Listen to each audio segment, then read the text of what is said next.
नमस्कार। तिब्बत टीवी के हिंदी प्रसारण में स्वागत है।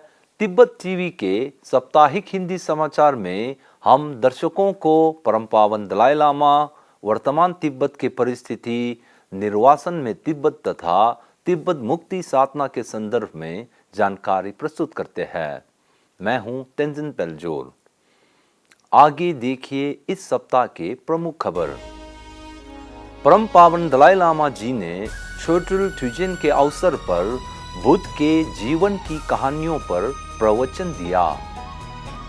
चीनी शासन ने तिब्बत के अंदर बांध परियोजना का विरोध कर रहे हजारों तिब्बतियों को गिरफ्तार किया। 9वें अंतर्राष्ट्रीय तिब्बत समर्थक समूह के सम्मेलन का आयोजन। विश्व भर में स्थित तिब्बत कार्यालय के प्रतिनिधियों का वार्षिक बैठक। तिब्बत संग्रहालय द्वारा तिब्बती आत्मदा विषय पर फोटो प्रदर्शनी। समाचार विस्तार इस प्रकार से है।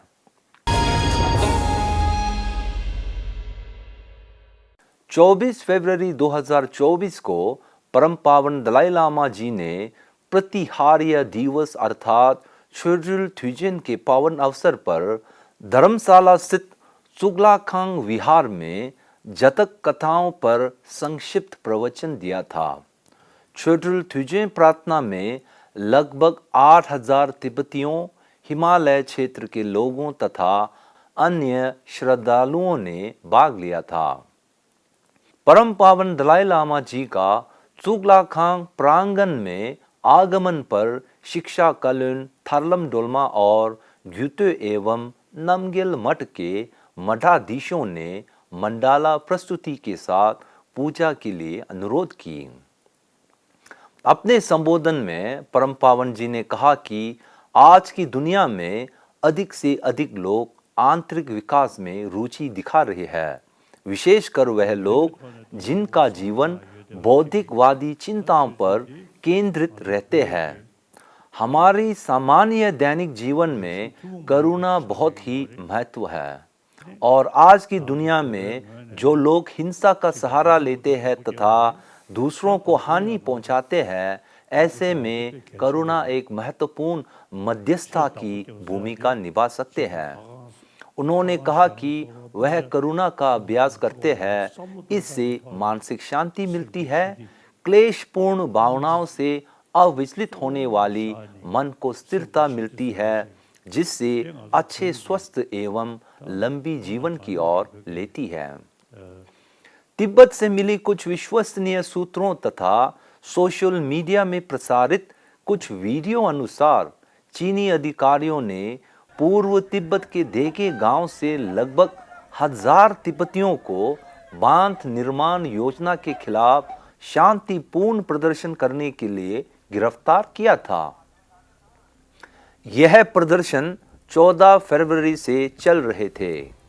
आपकी जानकारी के लिए बता दूं कि इस बांध निर्माण से 6 ऐतिहासिक मठों का विनाश तथा स्थानीय लोगों को अपने भूमि से जबरन स्थानांतरित किया जाएगा। बांध निर्माण योजना को रोकने के लिए हजारों तिब्बतियों शांतिपूर्ण तरीके से चीनी कार्यालय के बाहर प्रदर्शन कर रहे थे। सोशल मीडिया में फैल रहे कुछ वीडियो में कई तिब्बतियों चीनी अधिकारियों के पैर छूते रो रहे देख सकते हैं। वर्तमान तिब्बत में चीनी सरकार तिब्बती उत्पत्ति, खनिज संसाधन तथा तिब्बती पर्यावरण की विनाश हेतु कठोर नीति व कार्य चलाए जा रहे हैं। तिब्बत के अंदर तिब्बतियों के प्रति एकजुटता प्रकट करते हुए निर्वासन में रह रहे तिब्बती समुदाय ने अंतर्राष्ट्रीय समुदाय के ध्यान आकर्षित करने हेतु धरना प्रदर्शन, शांति यात्रा व चीनी दूतावास के बाहर नारे लगाए थे।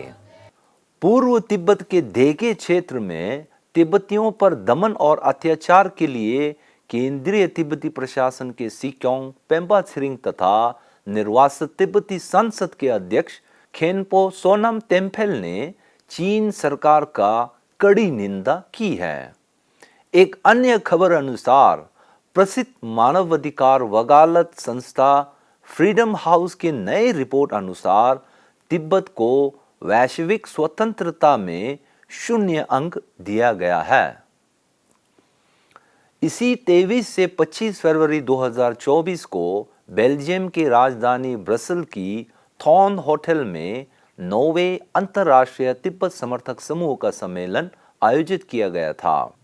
सम्मेलन में 44 देशों के 170 से अधिक तिब्बत समर्थक समूह के सदस्यों ने भाग लिया। यह सम्मेलन यूरोपीय संसद के तिब्बत इंटरेस्ट ग्रुप तथा यूरोप के इंटरनेशनल कैंपेन फॉर तिब्बत के संयोजन और सूचना एवं अंतर्राष्ट्रीय संबंध विभाग तथा ब्रसेल्स तिब्बत कार्यालय की सुविधा द्वारा आयोजित किया गया है। इसका मुख्य उद्देश्य तिब्बत के अंदर गंभीर स्थिति तथा चीन तिब्बत संघर्ष की समाधान में आगे की रणनीति तथा कार्यों को अधिक मजबूत करना है।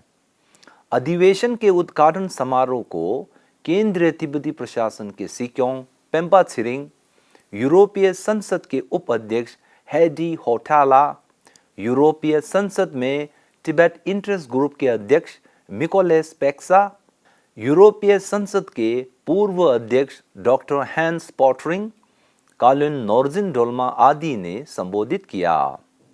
इस अवसर पर सूचना एवं अंतर्राष्ट्रीय संबंध विभाग के कालिन नॉर्जिन डोल्मा ने परम पावन दलाई लामा जी का संदेश पढ़ी थी।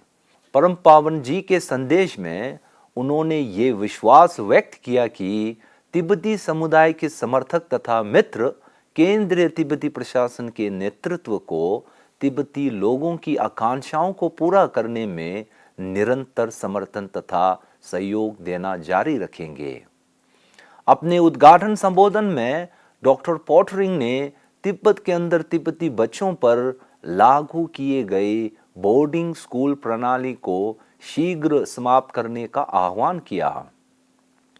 उन्होंने यूरोपीय संघ को चीनी अधिकारियों के साथ बातचीत के दौरान चीन में मानवाधिकार उल्लंघन के मामले, विशेष रूप से तिब्बत में मानवाधिकार की स्थिति तथा अन्य महत्वपूर्ण राजनीतिक एवं मानवाधिकार मुद्दे को उठाने पर जोर दिया।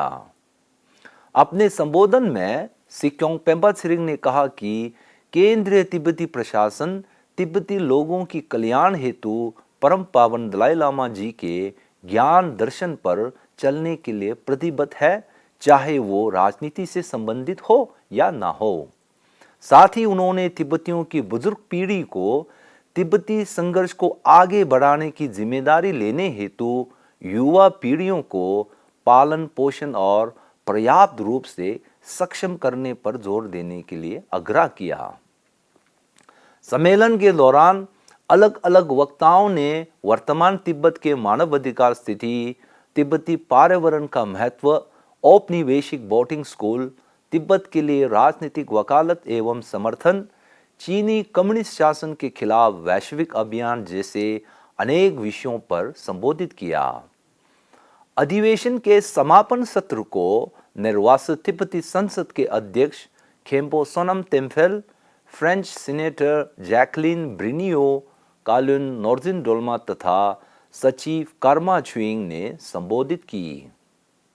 इस 3 दिवसीय अधिवेशन में भाग लेने वाले सभी प्रतिभागियों ने एक प्रेस विज्ञप्ति जारी कर पूर्व तिब्बत के देगे शहर में बांध निर्माण योजना के खिलाफ तिब्बतियों द्वारा शांतिपूर्ण प्रदर्शन करने पर चीनी अधिकारियों द्वारा मारपीट तथा हिरासत में लेने के लिए कड़ी निंदा की है। इसी प्रकार बेल्जियम यात्रा के दौरान सिक्योंग पेम्पा छिरिंग, अध्यक्ष खेम्पो सोनम तेम्फेल तथा कालिन नॉर्जिन डोल्मा ने शिजें गुंगथांग जाम्बेल यांग तेम्पे वांगचू की जीवनी पर एक पुस्तक का विमोचन किया था। अंतर्राष्ट्रीय तिब्बत समर्थकों की सम्मेलन के बाद सिक्योंग पेम्पा छिरिंग ने तिब्बत कार्यालय के प्रतिनिधियों के साथ बैठक किया और वह नीदरलैंड की प्रथम यात्रा पर प्रस्थान हुई। नीदरलैंड पहुंचने पर तिब्बती समुदाय के लोगों ने उन्हें रेलवे स्टेशन पर हार्दिक स्वागत की। इस यात्रा के दौरान उन्होंने तिब्बत समर्थक समूह के साथ मुलाकात की, तिब्बती समुदाय के लोगों को कशाक की कार्यों तथा तिब्बती युवा पीढ़ियों को तिब्बती पठार के वैश्विक महत्व पर संबोधित किया था।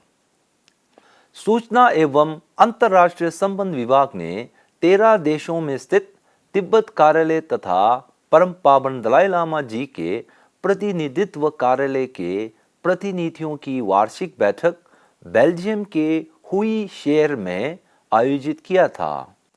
यह बैठक 27 से 28 फरवरी को हुई स्थित कग्यू सेंटर यूनियनलिंग में आयोजित किया गया था। इस अवसर पर कालुन नोर्जिन डोल्मा ने केंद्रीय तिब्बती प्रशासन के प्रमुख उपक्रमों की रूपरेखा, विशेष रूप से मध्यम मार्ग नीति के तहत वार्तालाप के माध्यम से चीन तिब्बत संघर्ष की समाधान पर अपनी बात रखी। उन्होंने प्रतिनिधियों का सराहना करते हुए कहा कि हमें अपने प्रयासों को जारी रखना चाहिए, जिसके परिणाम स्वरूप कई देशों में प्रस्ताव पारित तथा तिब्बत पर संसद में घोषणा जारी किया है। इसी प्रकार सूचना एवं अंतर्राष्ट्रीय संबंध विभाग के तिब्बत संग्रहालय ने 27 फरवरी से 8 मार्च तक के लिए जलता तिब्बत क्यों तिब्बतियों आत्मदाह कर रहे शीर्षक पर एक फोटो प्रदर्शनी का धर्मशाला स्थित चुकलाखांग मठ के परिसर में आयोजित किया है। इस फोटो प्रदर्शनी का उद्घाटन निर्वासित तिब्बती संसद के उप अध्यक्ष डोल्मा त्सिरिंग टेखा ने किया था। यह फोटो प्रदर्शनी तिब्बती आत्मदाह करने वालों की आकांक्षाओं पर ध्यान केंद्रित करते हैं और तिब्बत के तीनों प्रांतों से आत्मदाह करने वालों की स्थल का नक्शा के द्वारा प्रस्तुत किया जाता है। इसी के साथ आज का खबर यही समाप्त होती है। अगले हफ्ते हम फिर मिलेंगे। मुझे दीजिए आज्ञा। नमस्कार।